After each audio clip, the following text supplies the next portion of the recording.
Buenos dias. Good morning, everyone. Good morning. What a pleasure it is to be here. It's an honor. I am Fernando Romero. I am president of Hispanics in Politics, a 45-year-old Latino political organization in the state of Nevada, the oldest Latino organization in Nevada. But I'm not here as president of Hispanics in Politics.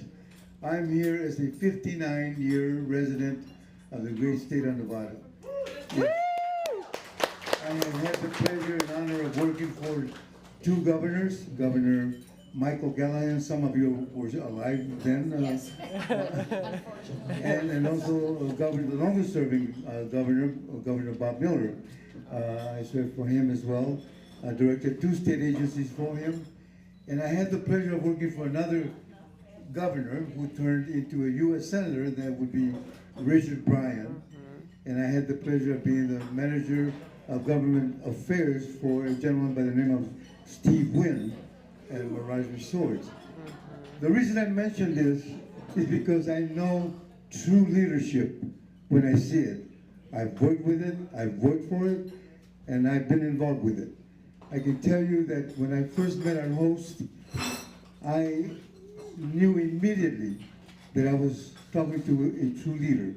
Somebody who will take Nevada where we need to be, where we are not. Let me introduce to you a true Nevadan, the next governor of the state of Nevada, Alexis Hill. Thank you. Thank you. Thank you so much. Oh. Thank you, and thank you, Fernando. It's an honor to be introduced by my dear friend Fernando, who's worked so hard to make this state better, and to have all of you here who want better for the state of Nevada, and know that we deserve better.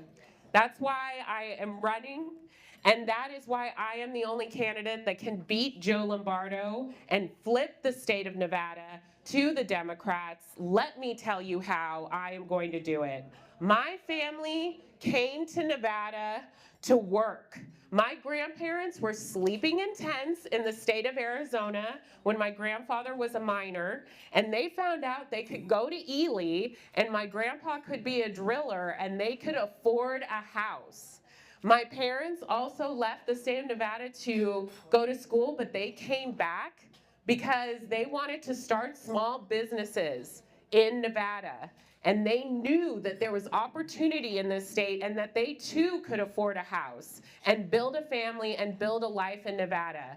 And I went away for college, but I came back to this state because I knew there was great opportunity. I met my husband in grad school, and we are committed to making this state better.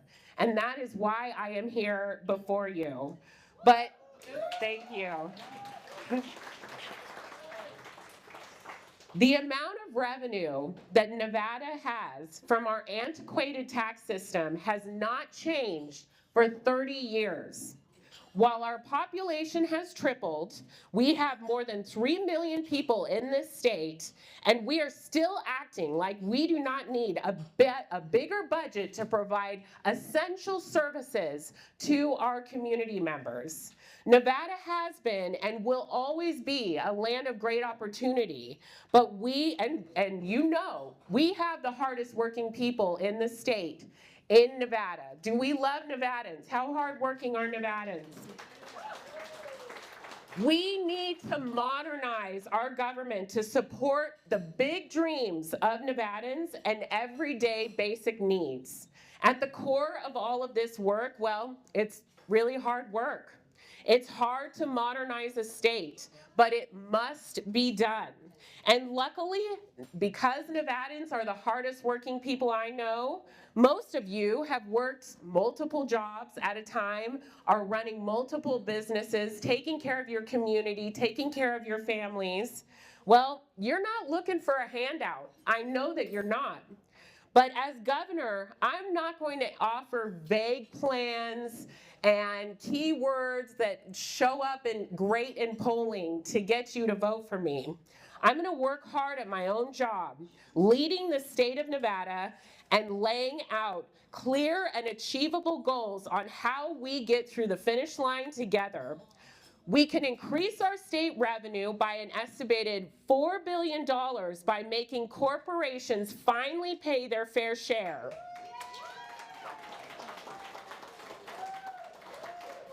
And we can do that without making your tax burden even higher. You already pay enough, and you're paying for their fair share. So we need to stop that in Nevada. With that revenue, we can fund state programs that will build back our schools, prepare our students for higher paying careers with expanded job readiness programs, encourage entrepreneurship, and make healthcare and housing affordable for everyone. We must help working families, seniors, and veterans, our most vulnerable neighbors, by committing to bold, achievable economic development that helps Nevada be ultra competitive for the future generations and adds tens of thousands of jobs. Every item I am proposing will either be achieved by an executive order on day one of my administration, or it will be a top priority that I challenge the 2027 legislature to make a reality. As governor, if necessary, I will use emergency special sessions to force overdue change in our state. I am not afraid to keep our government working until we have found answers that you as Nevadans deserve. Here are the main pillars of my plan. Revenue, revenue, revenue. Day one, executive orders will freeze tax abatements on corporations, including data centers, and the top priority for the legislature will be to pass my fair share tax package for billionaires and corporations. We're gonna raise rates on corporate and hedge fund landlords, tax commercial EVs for road usage, and implement a corporate capital gains excise tax. That's the first piece here. The next piece is our Nevadans First plan. First day one, we will freeze residential rent increases, freeze premium increases for insurance, require corporations receiving abatements to raise their minimum wage to $15 an hour, and offset federal cuts to SNAP benefits. The legislature will also be directed to deliver a plan for universal child care and pass a housing rental cap equivalent to property tax cap. We're going to treat our small businesses, the heartbeat of our community, the largest employer in the state of Nevada, like the big businesses that we have been giving a free ride for so long. Day one, my executive orders to declare a state of emergency for small businesses and use the infrastructure bank for emergency small business loans. And I will direct the legislature to prioritize elimination of the payroll tax for small businesses and equalize other benefits currently only offered to major corporations in our state. Our small businesses deserve better than what they are getting in our state. The next thing I'm going to do is the Nevada Works program. On day one, I will issue an executive order to create a partnership with Nevada labor unions and apprenticeship programs that will hire recent high school graduates and adults to fix trails, build playgrounds, upgrade campsites, rest stops, and other governmental facilities in this state. Along with other parts of this plan, we can add 15,000 new jobs to the state of Nevada. We have the highest unemployment in the United States. That is not okay. We need a governor who actually has a plan on getting good paying jobs for Nevadans today. We're also going to be working on a job readiness and education plan. Day one, we will mandate that job readiness programs are in all schools by 2028, and the legislature will prioritize governmental funding and direct corporate investment in community colleges, career and technical schools, apprenticeship programs, adult education programs, and support comprehensive adult workforce education, because we need to invest in ourselves for a better future in Nevada. Well, today I have guests who have questions and have actually helped me shape this policy with their passion for our communities and our state. And so I'm going to have them ask the first questions, but you all are invited to ask questions as part of this plan, and I'm happy to answer them for you. So I'm going to start out with Beverly Rogers. She is an education advocate, has been working so hard to make sure that we properly fund our K through 12 education system, and she wants to ask a question. The mic is kind of up and down. Average per pupil funding in Nevada is, Bev is saying $12,000. We'd like to get in, or we are 48th in per pupil funding in the United States.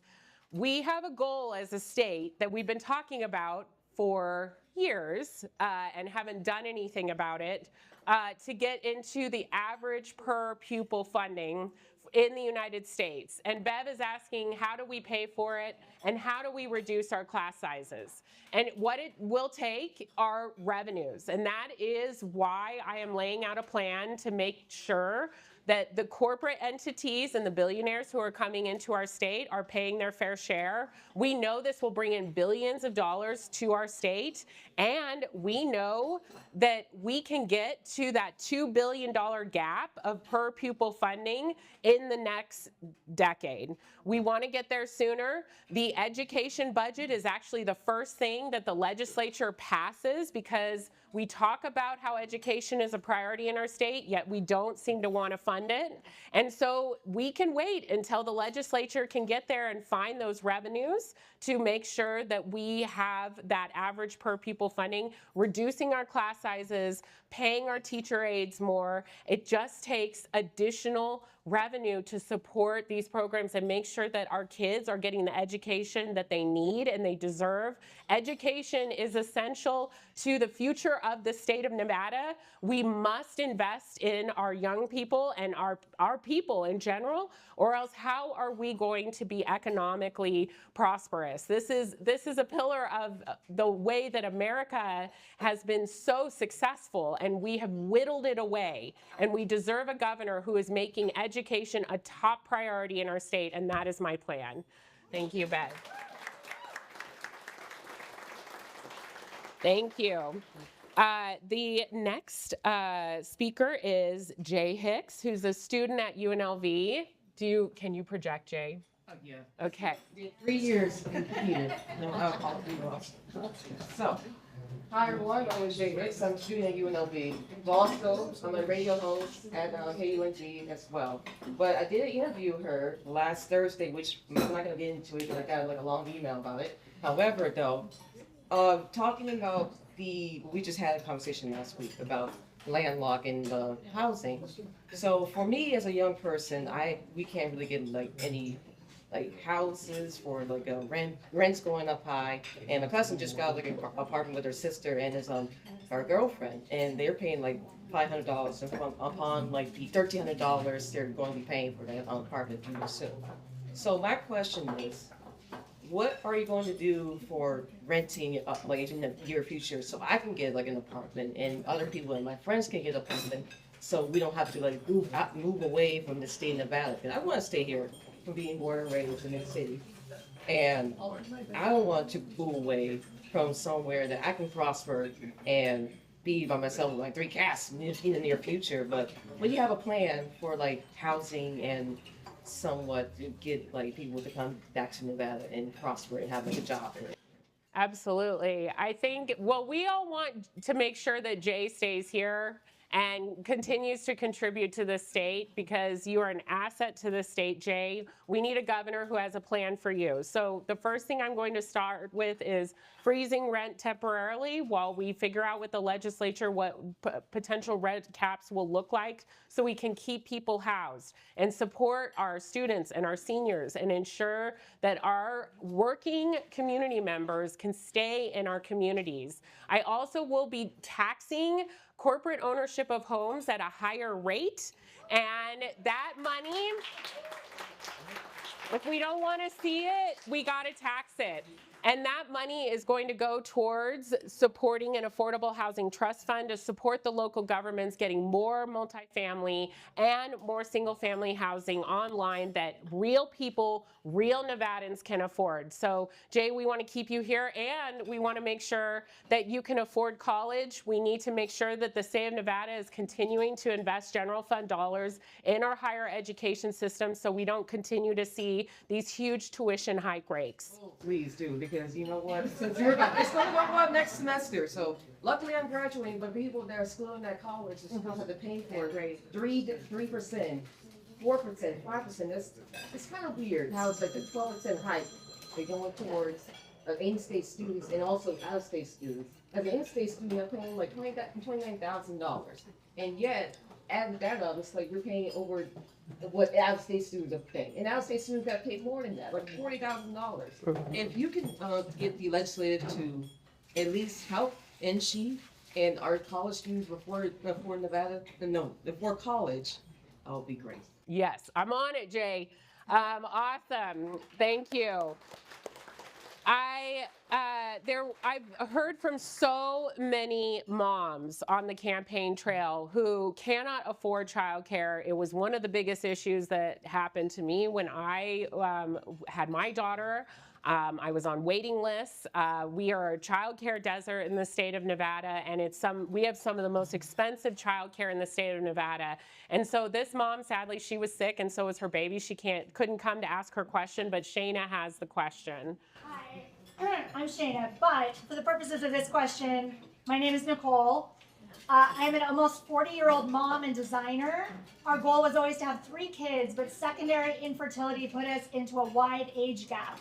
My oldest is 9, my youngest is turning 2 in June.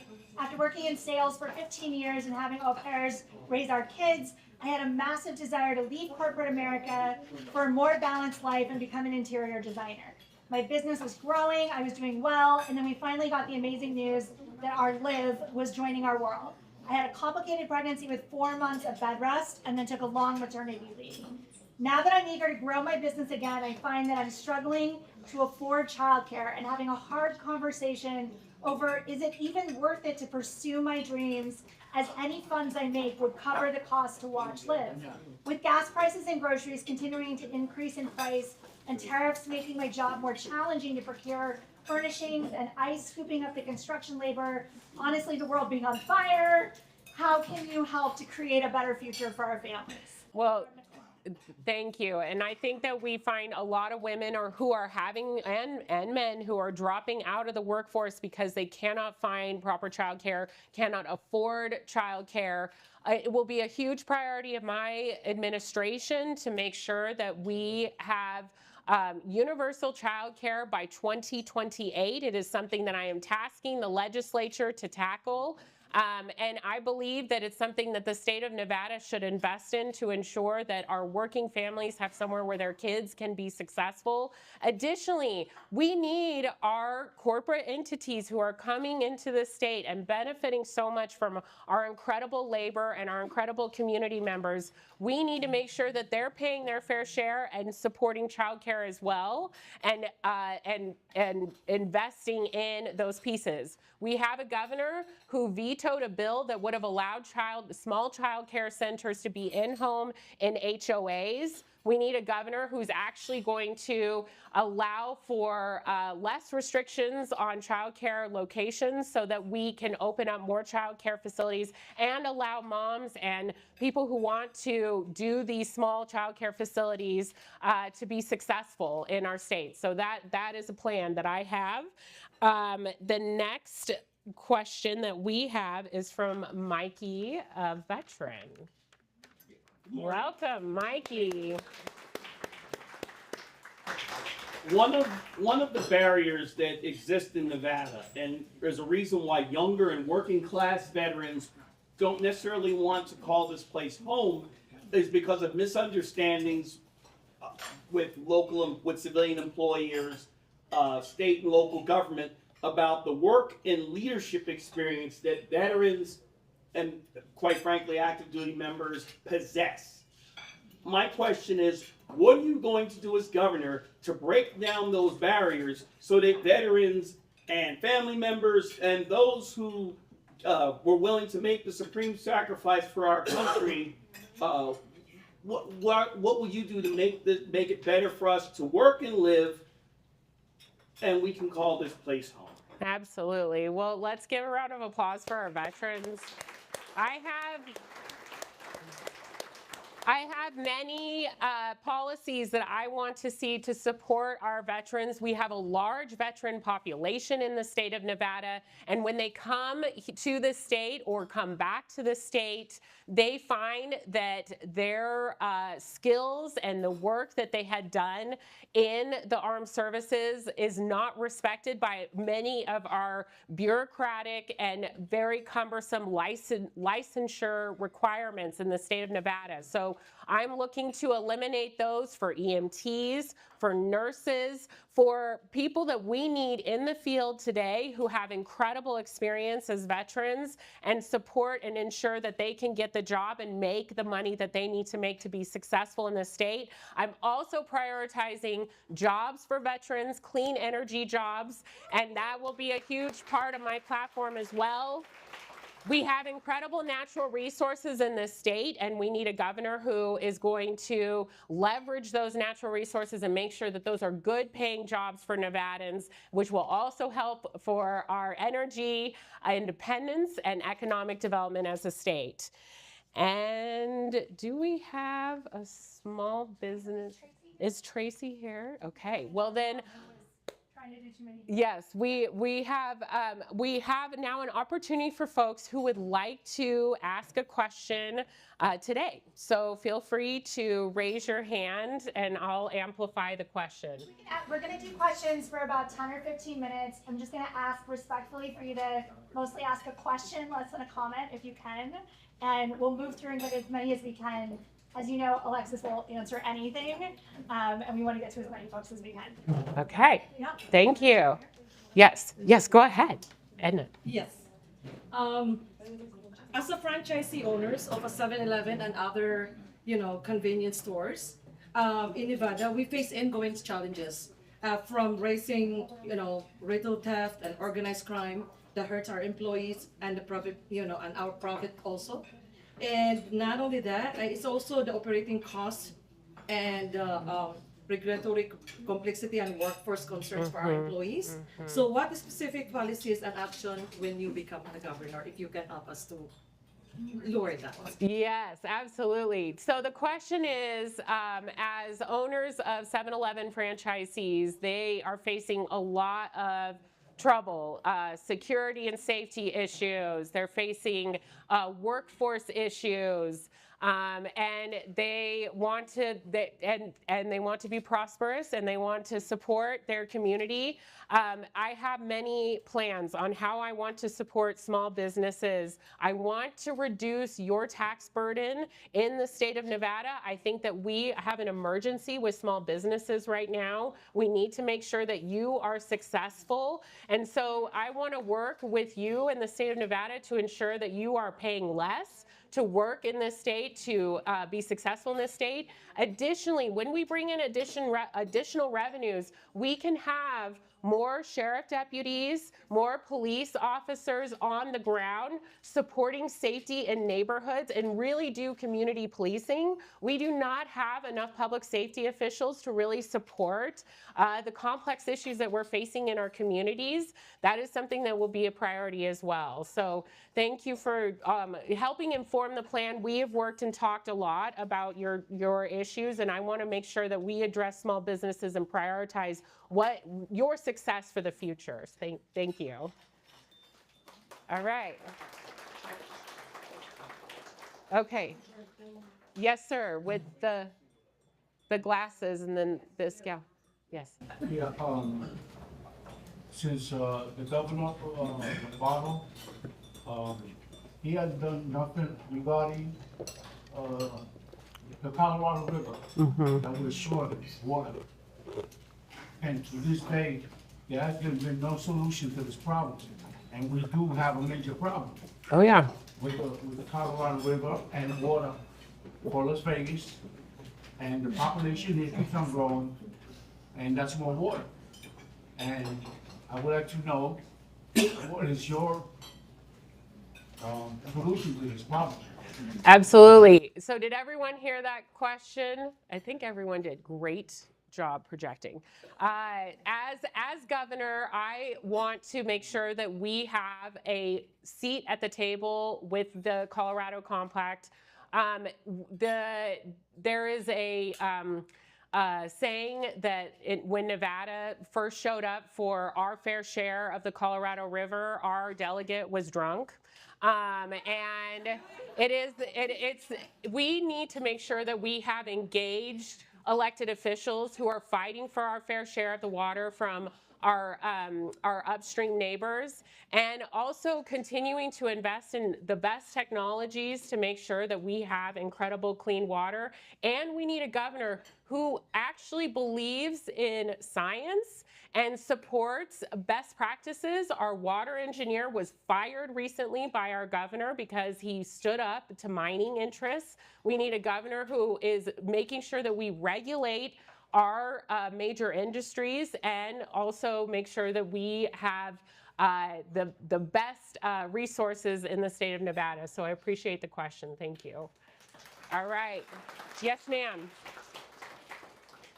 Hi, Alexis. I'm Miss Mundo Hi. from Nevada Hispanic Business Group. Oh, and great. I'm on radio levels in Nevada. Wonderful. I would like to ask you, what do you think about the Dignity Act?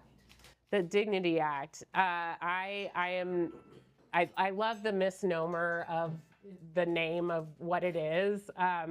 What is happening in this country to our immigrant communities is completely unacceptable.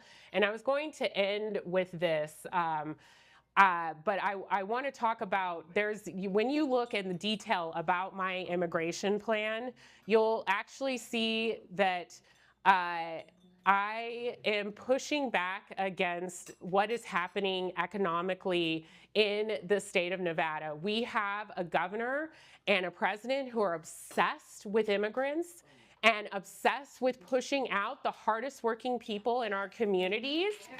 It is killing our economy. It is fully unacceptable. It is killing Nevada's economy. We are affected the most by this. International tourism is not happening in our state in the way that it should be. As your governor, I am going out and I'm going to go and talk to the entire world and say, Nevada is open for business. I'm getting rid of the 287G agreement. And I'm supporting our vulnerable community members to make sure that ICE agents cannot access any of our community members on any public right-of-ways, any public buildings, and protecting our Nevadans. Nevada will be open for business under this administration. Thank you. Yeah, absolutely. All right, next question. Yes, in the very back. Hi, hello, good morning. My name is Sean. I've been able to elect officials in this space before, and this is under very much nicer circumstances. So thank you so much for being here. I just want to thank you for running. You're taking on so much. You're taking on a political establishment, a small state. It takes a lot of courage. Let's give it up for Alexis.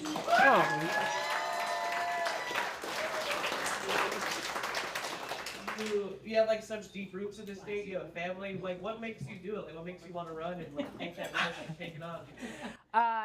That's such a nice question. I am doing this because I've been committed to public service my entire life. I have a 4-year-old. I have a 2-year-old foster daughter, and I want better for them. And I am so frustrated as a county commissioner trying to face the hardest issues in the state of Nevada, in the country. Homelessness, housing, mental health, healthcare issues, and watching my community members fall further and further behind, and I can do nothing because our state is so antiquated, and I just want better. So I'm doing this because I believe in us. It's not really about me. I just am waiting for someone to speak out for Nevadans and put us first. And since no one wanted to do it this election season, I'm doing it because we deserve someone to speak up for us. So thank you.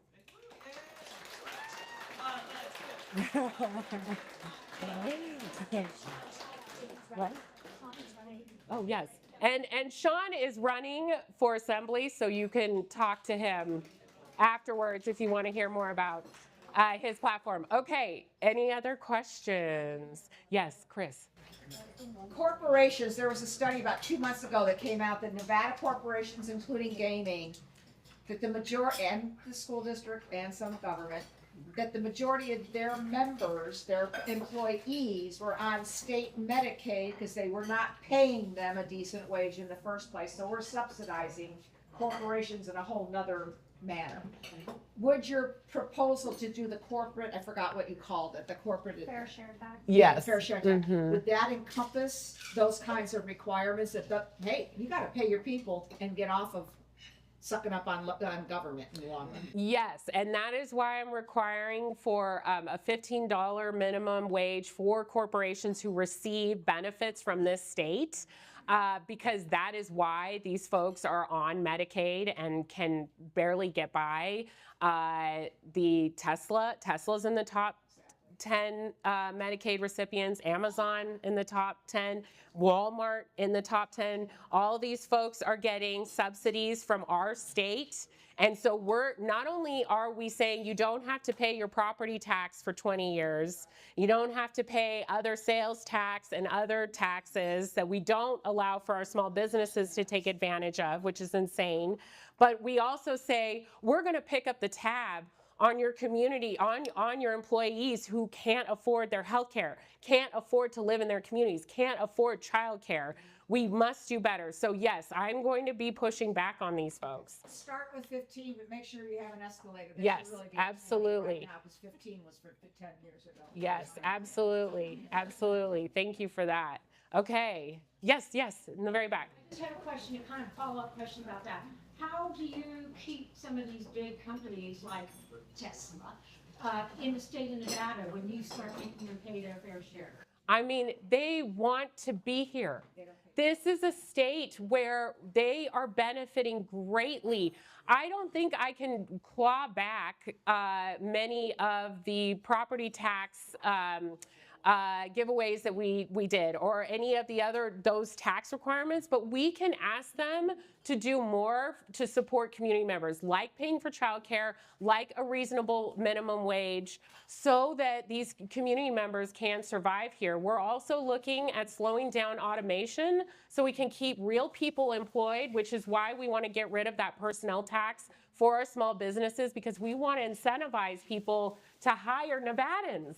Why are we making it harder to hire real people for these jobs? So honestly, we are in a great location as well as for the state of Nevada, as far as just logistics are concerned. And I want to have these people at the table. In the same way I brought all of you to the table to ask what you want to see for the state of Nevada, we need to make sure that all industries are at the table, but they do not get an outsized seat.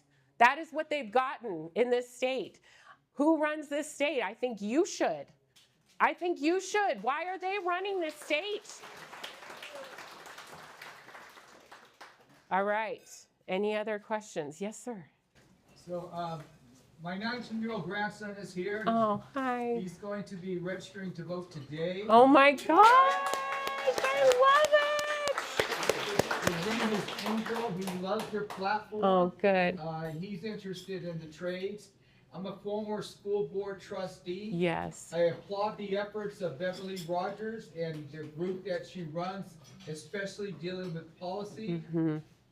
My question, though, is to make good policy work, we really need to fund it and our state, gaming and mining pay the lowest rates in the entire world. Right. How are you gonna change that? Well, I think it's, again, bringing, and first of all, welcome to voting. And you've got to continue to do it and stay engaged. And I'm so excited that you're registering to vote today. That's really an exciting. Oh, yes, and as a note, for many young people, I'm sure you're going to push that your grandson registers as a Democrat. Who knows? Who knows? But it won't. Yeah, it won't matter under my administration because I want to make sure that nonpartisans can participate in our primaries.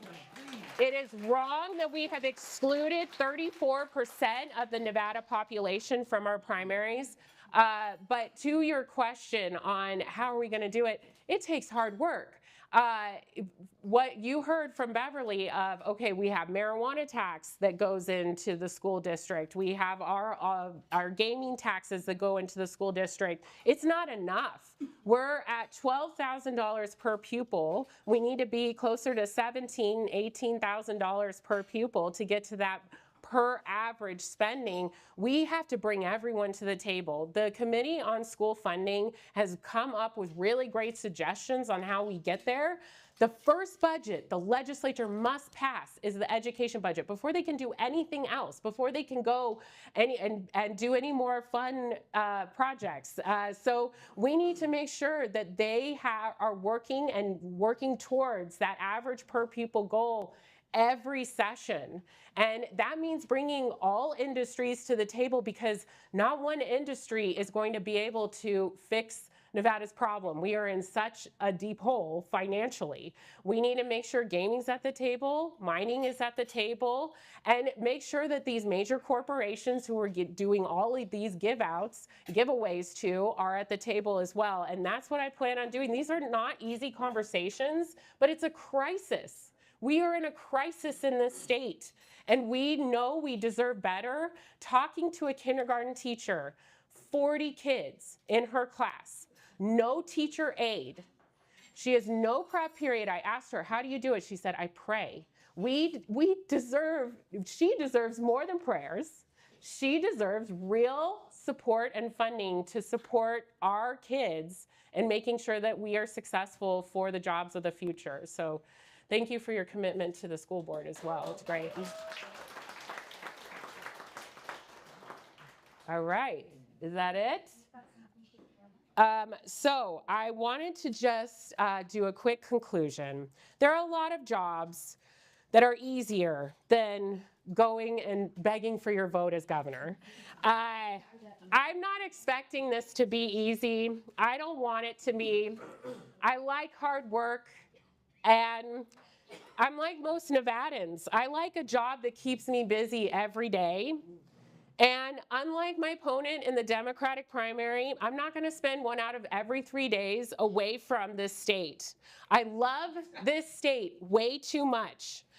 Listen, he's afraid to debate me, and it's because he doesn't want to debate this plan. He doesn't want to talk about what he will do for Nevadans. And unlike our current governor, Joe Lombardo, I'm not going to veto the hard work of everyday legislators who are working very hard to find solutions to our largest problems in this state. And I know that I am the only candidate to beat him. And we know how obsessed he is with immigration and ruining our economy. We need a governor who is letting the whole world and the country know that Las Vegas and Nevada is open for business. I believe that Nevada can be the most affordable place to live while continuing to attract commercial investment because of our rich natural resources, talented workers, and our updated approach to collaboration with every industry. So I want to thank my dear friend Fernando, Chris G., Beverly Rogers, and all of you who have broken establishment and spoken out against what is wrong in this state. And also, my opponent in the Democratic primary filed today. I'm filing Wednesday next week. So I can't wait to celebrate that with you. And And Fernando, Bev wanted me to say, Alexis needs money, and I do. And so please get the word out. And Bev said she will set up a matching fund if you can help me raise money today. So let's listen to the woman and let's raise some money today for this campaign. I can't do it without you. Listen, all the special interests in the world are lining up to support my opponents because my opponents don't want to change anything. They want to keep things the same. They're going to use that money to tell you your life is great and you know that you deserve better and you know that Nevada can be better. So you've got to have a seat at the table. And in America, how you have a seat at the table is you volunteer, you show up, and you support a candidate with the money that you can support them with. So please join this movement. We can do this, Nevada. We can make change for the future and make our Nevada dreams come true and put Nevadans first. So please join me. Thank you so much. Thank you. Thank you.